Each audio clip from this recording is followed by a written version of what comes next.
Can you pass me my computer?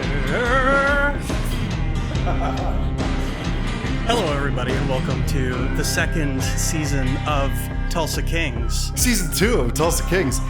For those of you who don't know us, we are brothers named Milenko And Alex. And we have a show called Thirsty for More where we review movies generally. And you know, we do different series of like different actors. Like we focus a lot on action stars. Like we did the whole Schwarzenegger saga. We did the Sylvester Stallones. We did the Van Dammes, and we did some of Bruce Willis.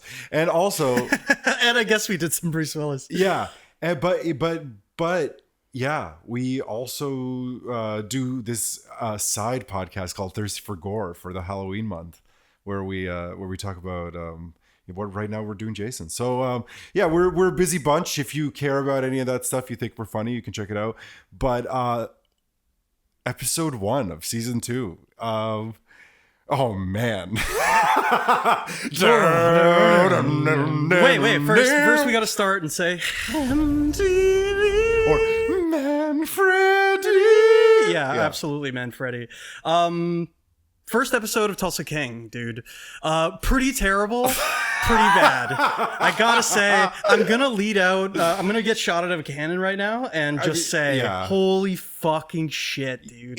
That was like a shit show. It's kind of a bummer because, like, I think there was so much anticipation and excitement for the first season that when we get a very accurate second season of what this second season of this show would be, we're like, really lost a lot of steam there, didn't you? Because now you don't have the same element of building characters anymore. I'm going to say that straight off the bat. Part of the magic of the first season and like the forgivability of some of the like clunkiness. Yeah, the clumsiness is like introducing everything. Yeah. Whereas like you're shot into this episode like fully just like, well, I guess we're adding more characters now. Yeah. We're giving characters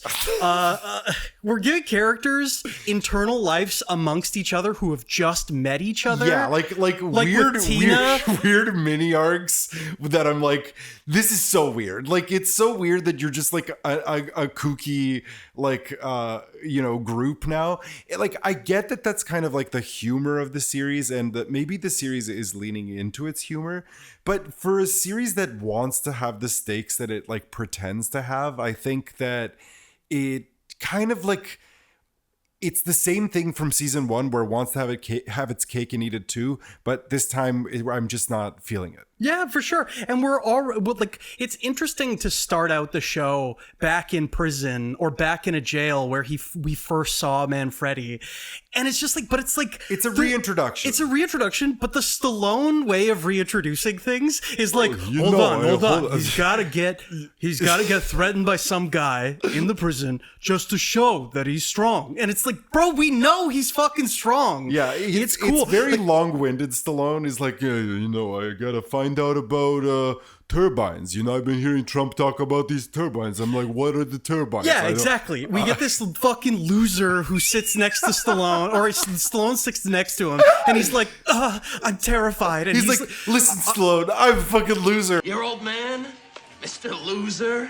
I'm a fucking loser in this scene. That's my function in this scene. That's the function of his character entirely. To tell him got about punched in the face. Yeah, by this guy who's also in the prison, who's also immediately set up as the bad guy. Listen, I have to make sure my audience knows that I think these green energy guys are cucks, But I that's why he gets punched out. But I give him a life lesson, and that's what I want to do with climate change. Is I want to give it a life lesson. Yeah, I was thinking about green energy. What's the matter with me making a little bit of energy on the side? Yeah, of course.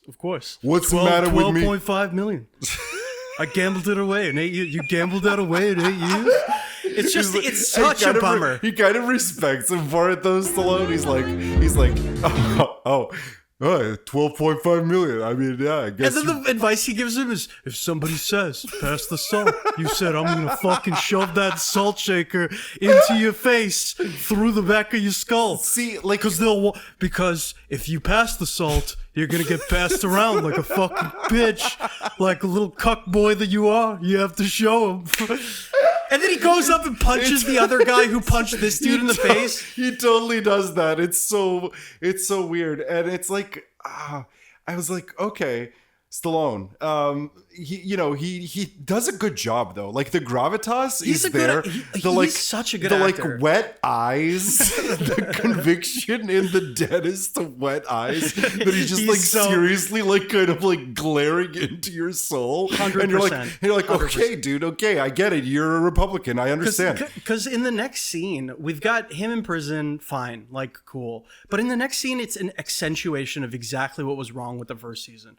Too many characters, too much talking, too much reintroducing weird things, explaining things. It's like we're going right back into the same problems, and also like the same kind of like hacky bad writing. Yeah, that was like so like everybody wants to sound smarter than they are instead of just making them sound like this. Well, like, I feel like he writes that voice really well, but every other voice sounds like it's an extension of Stallone, is what I would say in the scene. You know, if I was this guy, if I was this cuck loser guy, I would talk about the 12.5 billion. It's all written in Stallone's voice. Yeah, totally. You know, 100%. I write, which is something you don't. Like everybody's back. Goody's back. Tina is back. Bodie is back. And wait, the goth chick that works at the place, she's back too. Yeah. And like Tina is there being like, can somebody take me home and fucking... Can someone please give me a ride back to the hotel? Sure. Oh, God. Wait, what? What? Can someone take me home and what? Tina is like, can somebody take me back to the hotel or whatever? Oh, right. And Mitch, Garrett Hedlund is like, all right, I'll do it. I know you more than I actually do know you. I got a haircut this season. Everyone looks 2 years older. Everyone looks 2 years older. Everyone got haircuts. 2 years old. Everyone's been through their Ozempic runs. They've had their respective surgeries since coming back, and everyone's a little like it feels like the All Stars glow up. Plastic surgery, yeah, I'm totally. like, oh man, they knew they were coming back. This time it's not in Tulsa anymore. Everything gets a facelift. It's now filmed in Georgia. I'll never go back to Georgia. Goody is back, and he's like, look, I'm gonna take... I know I don't know any of you from the first season. I came very late in the series, but I'm gonna take over because we took the same oath. Listen, and fucking Armand is like... It's an Italian thing, okay? Hey, I'm Italian too. It was so much funny. I'm Italian too. Yeah. And then Tyson comes in and he's like, hey, I've driven him longer than both of you have known this guy your entire life. I mean, it's a little weird. It's a little like the ensemble is fighting for Stallone's dick, and he's like, yeah, everybody of would. Course. You know, he's the main guy. Wants. He's the main guy. So you gotta have everybody love the guy, because if everybody doesn't love the guy, it doesn't make sense. You know, the thing is, they're gonna sell the show. He's not a good guy, but he's got good intentions, and the people around him like him. He's a community man. Let me tell you something. The guy who's in prison with Stallone right now, and okay, it's not a prison, it's a jail, but he's like, look me up if you need anything. If this guy's going to prison, why is he telling him to look? It's because Stallone needs to. He wrote it in. He knows what he's talking. That's the thing. He wrote it in because we're gonna get albino Gary Sinise coming up very soon, dude. Albino Gary Sinise, who is. You just forgot his name. I did. I forgot Neil McDonough and Frank Grillo. I got so excited about seeing both of them in the main cast, dude. Yeah, so he's gonna be. Albino Gary Sinise is gonna be the main baddie in this movie, it seems like, in this season, which does kind of give me a little bit of hope for it. I don't want to shit on it altogether, because like I'm having a lot of fun talking to you about it. Listen, it feels like there's lore. You know what I mean? In the next scene, we get fucking some Gavin Newsom looking lawyer on the opposite side of Stallone, and so it's like, you know, I know what these Democrats are like, you know, and Tulsa is a great place to have this scene play out, because Your Honor, I'm a business owner of a bar and weed store, which is irrelevant. You could do like show what bitches these all right, Democrats chill with are. the impression. We got half an hour. Listen, this scene with the judge where Stallone interrupts his own lawyer. That, I guess, did he hire him? What is this? What is this? What is this fucking show? Well, yeah, they also show that the lawyer's like a fucking loser. Yeah, he talks to the lawyer. Mr. Loser. Immediately, he's like, Judge, listen, I ain't even got a fucking passport. You can't let me. I'm not going anywhere. He's just kind of like, listen, I'm a good guy. I don't travel. I don't like and to then travel. Tina stands up, and she's like, I'm willing to put up my house. $3 million. Oh, you're doing good for yourself, Tina. Tina, listen, you're making good. Exactly. This is what I want to see, the millennials making good money, not like my good for nothing children. You know what I'm saying? whoa, his good for nothing children are in the show. And then the crappy fake news media outside asking boring questions. Yeah, and like there's a weird Danny Mulroon lady that's kind of like she's super disappointed, but asking the worst questions. It was really funny because I don't know, it just like stood out to me that she was like so deflated by the interaction. Next scene with Stacy, we get Stacy's mom. It's got it going on. It's got it going on. But yeah, Stacy comes in with her doofus partner coming up, being like, look, listen, we're losers, right? We're the cops in this series. We got to be the fucking losers.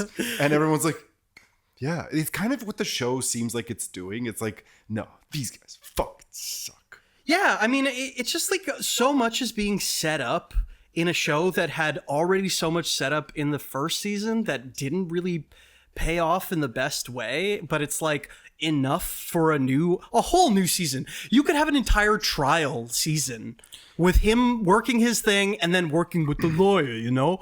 But this lawyer's like a Bob Odenkirk type from like that Saul show, you know? It's, you know, like, the thing that I got from that, the main thing that I got from that show is how to be long-winded and sound like you're saying a lot, but not really you're saying a lot at all because you're just talking. And if you just keep talking, that's how you get by in America. You know what I mean? That's true. It is. If you just filibuster time, people just feel like he was so confident. Oh my God. Yeah. Wow. He was like, said with such gusto and like not a lot of thoughtful pauses between, which makes me think that they're really smart. Yeah, totally. 100%. We cut to Dwight. Not Dwight. Chicky. My name is Chicky. Chicky.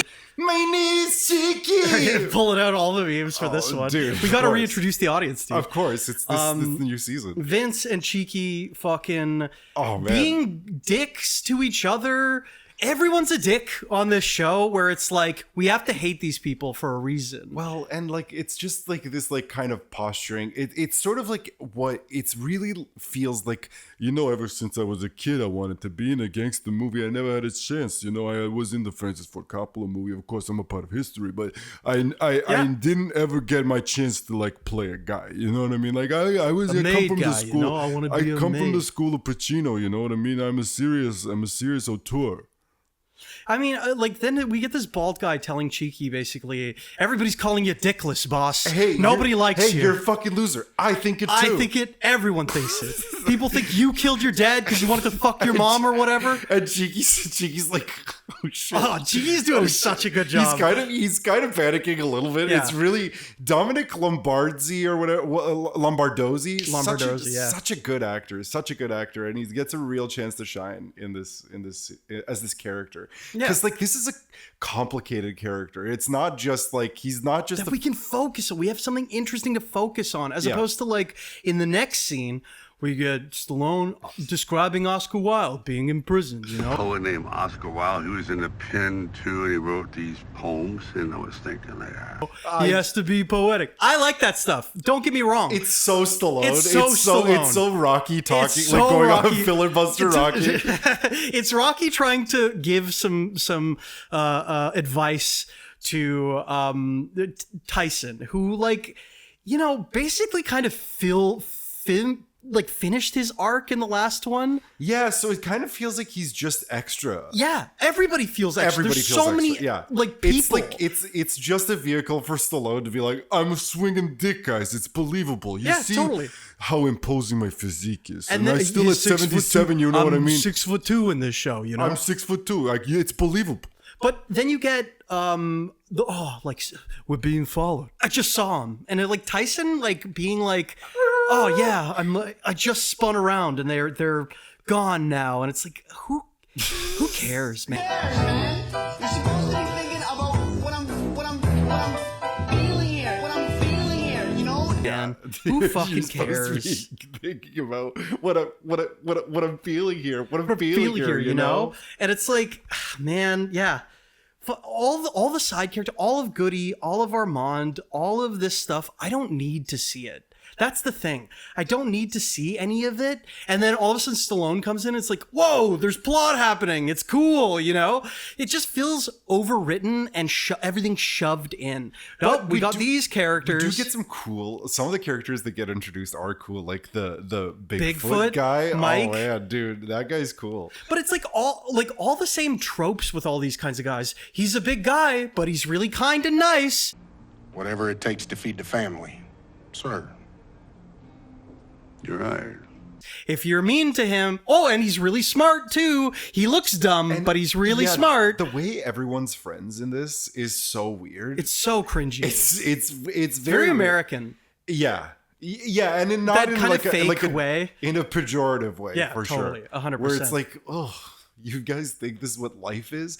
I don't know, like it just feels Stallone, it like this kind of glassy-eyed look, you know, in his eyes, and he's like, yeah, me. Yeah. You know, like that's it totally is. Yeah, me. But like it feels like that with Rocky too. He's undoubtedly good. He's undoubtedly good, but like it's like, okay, but to what end? Like, okay, cool. What are you saying with this? Like he's good at sequels, but he didn't. I'm giving this show a chance because I do like the characters. I do like the characters too. I've also noticed the show has a propensity to course correct. So I don't want to. That's true. I want to give it the benefit of the doubt. Yeah, 100%. Because the first one did this as well. The first episode was kind of like, but the first episode was way better than this. Oh yeah, well the way first better episode than really this. roped me in. Yeah. It's like there was compelling drama in there. He leaves prison. Like it's like it's real world building stuff, and this is like, oh, it's too much fleshing out. Yeah. Okay, chill. Or it's like so many of these like separate plot points deserve their own episode. Basically, it's like these are complex. It feels things. like a He lot of comes stuff crammed into. He comes in and he's just like, "Hey, I'm just out of prison. Yeah, I heard about this thing, wind turbines. These politicians, you know what they I heard say. they cause cancer. Trump says they cause cancer. I already been through it. You know what I mean? 2 rounds of chemo, I'm good. You know what I mean? And then what's his name? Goody being like, you know, there's a fine line between criminals and businessmen, you know? And it's like, okay, it's super dude. ham-fisted. It's like, all right, okay, dude. And then all of a sudden, Stallone back with his daughter. Oh, what's he eating?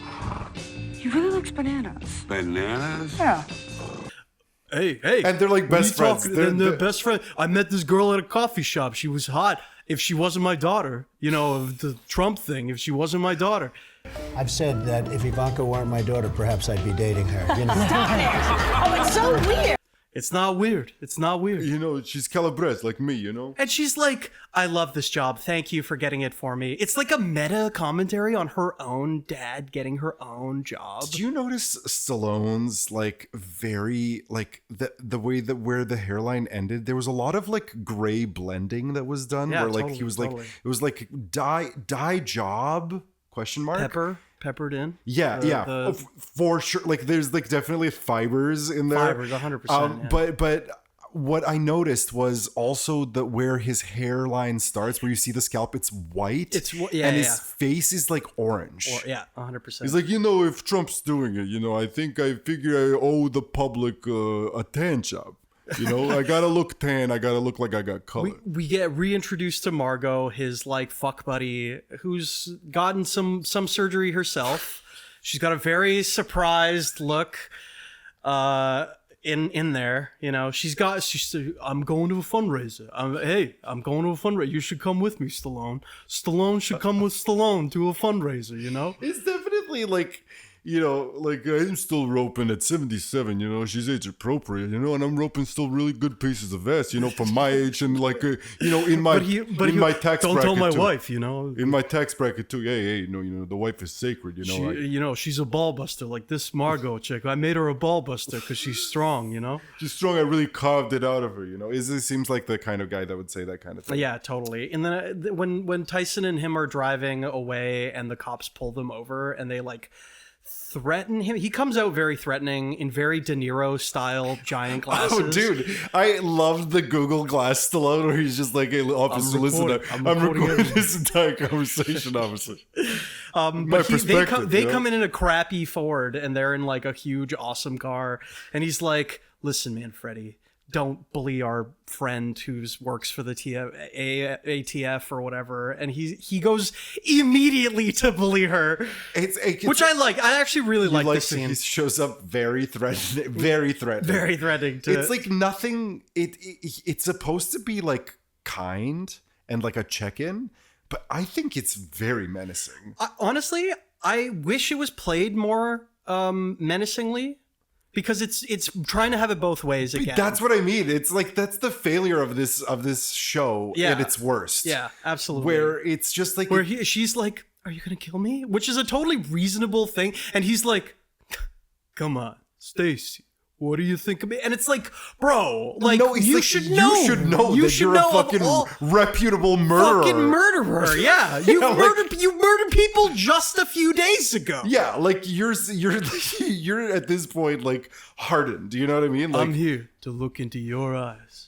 That's what serious people do. And it's like, bro, come on, serious people? You're not a serious person. No. That's where the disconnect should the character should have this in his mind already. That of course he's not a serious person. Yeah. Of course not. Why? Yeah. That he should not know that. The audience should know that. Yeah. And he shouldn't know that. I love it. I think it's great. But they don't play it up in that way. They do treat him like a serious person. In fact, after this menacing terrorizing of this woman, Tyson is like, he's like, whoa, dude, you killed that woman, didn't you? And he's like, nah, I didn't kill her. And see, that was like, another. I'm not that twisted. But that's another telling scene where, like, your main guy that knows you the best, according to the show, knows you the best because he's the driver. Yeah, he's the driver. Yeah, he knows him. He's got an intimacy with him. There's a closeness, and he thinks that you're a murderer, that you killed this woman. Yeah, exactly. And he's like, "What do you? Hey, what do you? You think I'm great? You think I'm that twisted?" And they laugh. They're like, "A little twisted, a little." Yeah, I'm a little with his twisted hands. The gnarled fingers. Destroyed. It's from the finger pull-ups, dude. Dude, it is from the finger pull-ups, 100%. It's from the one finger pull-ups. I got a little bit of nerve damage. Anytime he's not on screen, I'm completely bored. Completely fucking bored. None of the characters, none of them, the actors have anything, and it's the writing. 100%, it's the writing. It's the writing. It's the writing and the shooting. The shooting is awful. Sometimes, like even like in those scenes where like they're like they're kind of like excited to see each other, and they're like they do the suit trying on with the song montage. Well, we'll get to that. Okay, sorry. Now we're getting to the new store trying on, and it's a cool store. It's a good update. In the Gata de Vida, like, what is this, the fucking 80s? And it's not played like no, it's like it's so cringy. It's like he's Scorsese hip. Oh, where everybody used to listen to in the Gata de Vida in the fucking 60s when we were all smoking weed. Everyone knows that song. Listen. Everyone knows that song. And it's like a commercial for this fucking store. It's like it dollies into it does like the kind new of like tech Apple store fucking weed store thing. Is like, I've been upgraded to a client experience representative. Oh, it's totally a client experience. 100% it's a client experience. And yeah, like and Stallone's like pocketing lollipops, THC lollipops, and just being like, hey, listen, you just suck on a little one when you drive, it makes the song sound better, That's all that happens. Fred is here. The goth lady is here. She's been upgraded to a man, whatever the fuck. Like, wait, like, wasn't Fred like a security guard? Like, no shade, but like he's like bought into the company now. Totally, he's like invested in stocks. They're like going public with the stocks. Like, come on, guys. It feels very much like public with the stocks. Like, they're not this much of a big operation now, are they? Like, when did it happen? Like, what is happening? It's been they got 2 a years, new dude. fucking store. It's been 2 years. It's been a long 2 years. And then fucking he tells Bodhi about the turbines. There was a writer's strike, again. I couldn't do it. I didn't want to scab. I didn't want to scab. It was COVID. It was. I mean, he seems like a union guy. He could be a union guy. I'm Italian. Listen, I'm Italian. And then like Bodhi is like, oh yeah, we can power the weed with the wind farms, and Bam, bam, bam, bam, bam. Free energy. it's like, so, and everybody's like super smart in a way that's not like Breaking Bad super smart, because in Breaking Bad everybody was like either cunning or clever. Yeah. This is just like Everybody's got random ideas sparking off when somebody says, hey, like wind farms. Bodhi's just like, oh yeah, I can use some of that crypto to buy it. Like, it's like, yeah. There's a lot of like dead-eyed like conversing where it's like, we gotta say this next scene. Hey, we gotta get through the scene. we gotta get suits. Oh, we gotta get suits. And the I assume this event is like Comic-Con or something? suit maker is like, I'm assuming this is for Comic-Con. It's like, maybe. These guys look like fucking nerd losers who are in their 40s and 50s. Yeah, that's the demographic for this. But he's so catty as well. Like, in such a way where it's just like, why? These are customers, dude. Everybody's really catty. That's a big problem with me too. Like, everybody's like super quick and super like a kind of a dick to each other. Yeah. And they're all having like a good time. There's a lot of new like suits being like put up. And there's a familiarity where I'm like, these guys are best friends in a way that everyone's a best friend. And I'm like, if you're in a gangster or criminal situation, organized crime situation, there's a little bit of like, you know, healthy dose of skepticism. Yeah, or just the level of, if it's excitement, these people are way too old to be having that excitement.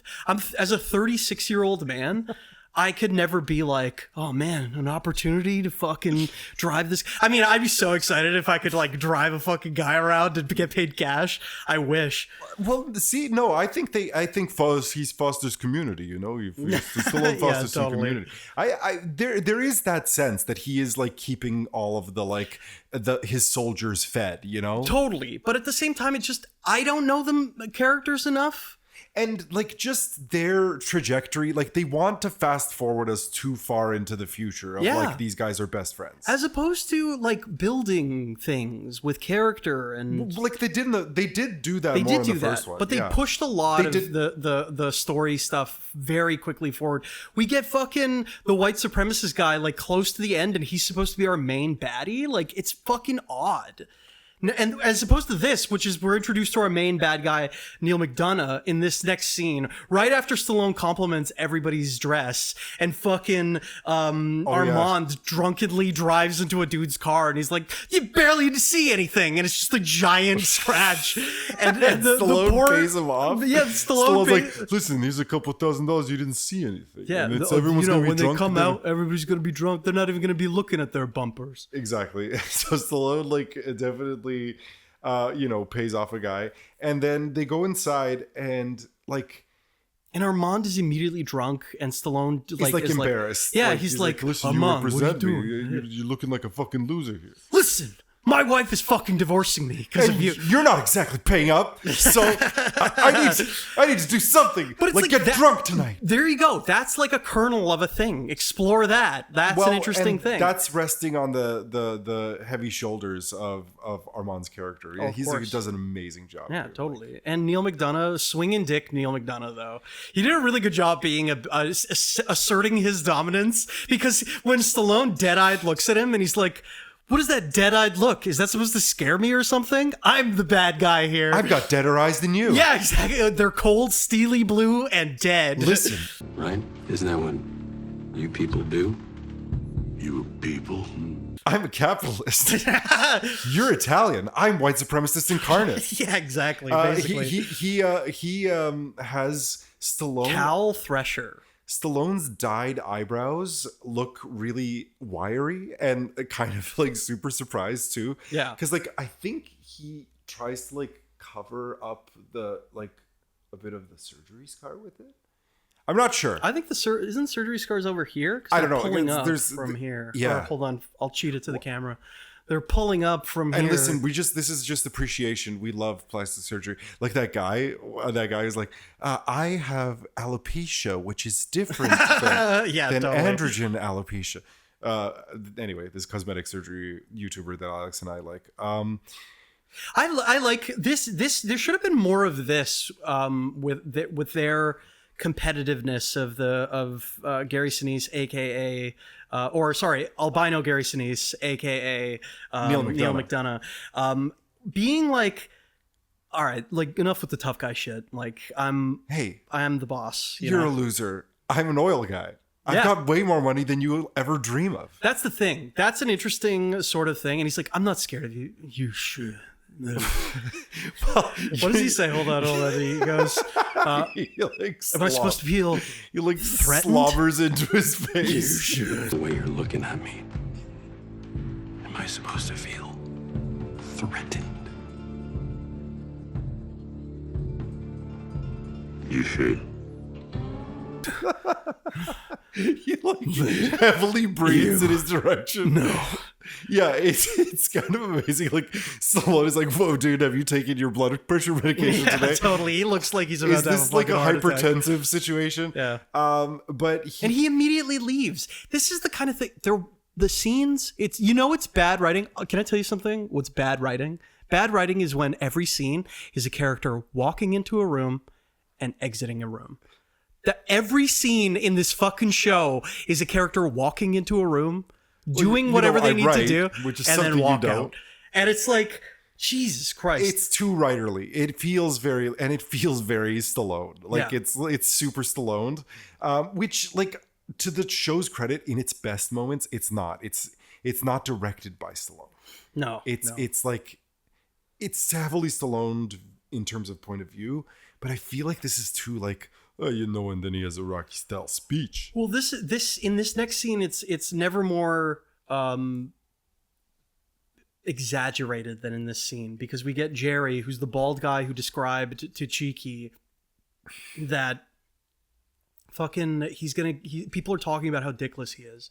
Sorry, I keep saying dickless because you criticized my saying dickless. Dickless. And Jerry, the guy who explains to Cheeky that people think he's dickless. Well, because this show is all about the machismo masculinity. Yeah, so exactly. You can use those terms because they mean something in the lore of the language, right? Goody, he gets a call from what he thinks is Jerry, and it's actually Cheeky, and Cheeky's fucking murdering Jerry because he knows that he's the guy who's been saying, people think you're a fucking pussy now, you know? Wait, that was intense. Yeah, this was the peak of the episode. Say hi to Jerry. Now say goodbye. And it's the climax of the episode, and it could have been. Calls Goody, yeah. Why not this? Why not have an entire episode based on from Goody's perspective? For instance, he's an interesting character, and I think and we know barely anything about him. Yeah, and I feel like in terms of world building, but this isn't a show that's going to take those kinds of chances. No, it's it wants to be too much of an ensemble comedy, you know? Yeah, and then play into the comedy. Then be a little bit more comedic. But it wants to be very single camera. But it doesn't feel like it's occupying a world where the reality of the stakes matches the kind of jovial comedy that exists. It feels like it wants to be almost like True Lies-esque, where Schwartzy can murder people and then go back to being a family man. And it's like, that doesn't work anymore. Not like this. Not like this. But yeah, this was great. This was a great scene because he goes, "Oh yeah, Jerry's right here." And he goes, "Goody, they're coming to kill me." And he's like bleeding and shit. And then he's like, "Well, see you later." And they fucking shoot him. And it's you'll brutal. never see him again. Yeah. And yeah, like Dominic Lombardozzi? Yeah. Dominic Lombardozzi's performance is like, this is where he's like, you know, he's like, "No, you got to do the wire shit. You know, I want the wire from you, Yeah, but you know, totally, you're a baddie. totally. You know, you're not a goodie. You're a baddie. You're not goodie. But you're not- Goody's a different character, but you're cheeky." But the fact is that you have these scenes that play out as individual scenes where you're like, damn, that's such an like interesting, and like Goody just hangs up and he doesn't, there's no moment where he can really feel like something sad happened, my friend died, something, give him something. Instead it just cuts. He hangs up the phone and he's like split second of like, whereas like, you know, when fucking Pesci dies in Goodfellas and De Niro comes out and he's like, "They fucking killed him and they fucking killed him." You know what I mean? Like something. Yeah. Well, I mean, I don't think you can expect that from this show, unfortunately. Like, and this is why I feel like the theme of this show. I know we've done a lot of Stallone impressions, but to me, it's felt like appropriate. Because, oh, hi, baby. For me, it's felt appropriate because it's like, you know, yeah, come here. Stallone. Like he's memeing himself in this a little bit, yeah. Show. It's like in the self-parody a little bit. It's too much, and also it has a similar problems that the Bear has. But the Bear, like, first of all, whatever I feel personally with the writing of the Bear, I think there's just too much dialogue in it. At least it's functional in a way that accentuates everybody's talents, the filmmaker's talents, the actor's talents, the set design, all that. It world builds that kind of thing. Whereas this has too much dialogue. The Bear also has those scenes where it's like, those cut scenes where it's like, this is what Chicago looks like. You know, it looks kind of like an advertisement. This does it too, but it looks way cheaper. And this clearly has had, I mean, it's not HBO money, but it's got a fucking crazy budget. Like, you know what I mean? Like, for the amount of budget too, it also felt like the writing was severely out of step with the budget. 100%. Because like with the previous season, it felt because there was some like stuff left to be desired in the writing, but it was like, okay, it's forgivable because it's a lower budget. They've done a lot of stuff with the way they shoot it. It's kind of gritty. This was like brighter in a way. Yeah, it feels a little bit brighter. And you know, you get these like corny medium shots, these it's very Netflix TV, looking. Yeah, very TV. And then Grillo, we get introduced to Frank Grillo, who's like a rancher, Italian guy, and like, you know, Neil McDonough is just like, "Hey, you're an Italian." Your people. That was a funny thing. I don't know. He's Calabrese. I don't know. Yeah, that was being super racist to Italian people. Oh yeah, totally. Like, because he's like, Stallone wants to relive the McDonough, glory days when like we were, you know, the other, you know, like now we were the underdogs. You know, I'm the underdog. I'm Rocky. That's the thing. Yeah. And like in this scene again, we're getting like kind of two big bads, but it feels like Frank Grillo might just be like a guy who's like, oh yeah, I'll do this thing for you, but then I get to know Stallone and he's kind of awesome, and then they become friends and they join the mob. Well, it's weird that this movie or this show is now talking about like Stallone is basically taking on institutionality. Like he's anti-institutions Stallone. Like he's gonna like, because this like he's a big oil guy, right? So like it's like, who got into weed as what well. What if it wasn't a gangster situation? What if the gangsters were actually the politicians and the lobbyists? Totally. I mean, yeah. You know, it's the oil lobbyists. That's what really is driving climate change. You know, I'm reformed Stallone. Arnold is my friend. You know, he told me about climate change. You know, and so I was like, okay, I'm gonna talk about. You know, I gotta water my trees. You know, I gotta water my trees. So, what would you give this? What would you give the episode? 4. I gave it a 4. Fair. That's a fair mark for me.